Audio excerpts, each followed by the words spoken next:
વિવાદ સર્જાયો। ગાંધીધામના ઓસ્લો વિસ્તારમાં આવેલ માઉન્ટ કાર્મેલ સ્કૂલના પ્રાંગણમાં રવિવારે સેન્ટ થોમસ કેથોલિક ચર્ચ દ્વારા ફૂડ મેળામાં માંસ મટનના વેચાણની ફરિયાદ સાથે વિવાદનો વંટોળ ઉઠ્યો છે। સમગ્ર બનાવથી શાળામાં અભ્યાસ કરતા હિન્દુ છાત્રો વાલીઓ બનાવથી હતપ્રભ બની ગયા હતા અને સમગ્ર મામલે ઉચ્ચ કક્ષાએ ફરિયાદો બાદ સ્થાનિક શિક્ષણ તંત્રે તપાસ હાથ ધરાઈ હતી।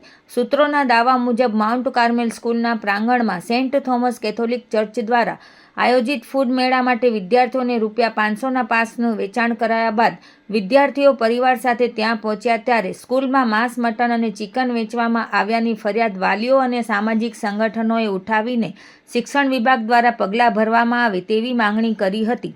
આ ઉપરાંત માંસ મટન વેચવાની પરમિશન કોની પાસેથી મેળવી અને મેળામાં સંબંધિતો પાસે ફૂડ લાયસન્સ હતું કે નહીં તે સહિતના સવાલો ઉઠાવ્યા હતા। તો બીજી તરફ શાળા સંચાલકોએ ફૂડ મેળાનું આયોજન અન્ય સંસ્થા દ્વારા કરાયું હોવાની સાથે શાળાનો તેમાં કોઈ રોલ હોવાનો ઇનકાર કરીને હાથ ખંખેર્યા હતા। જિલ્લા શિક્ષણ અધિકારી સંજય પરમારે સમગ્ર મામલે ફરિયાદ મળતા તપાસ હાથ ધરી હોવાનું જાણવામાં આવ્યું છે।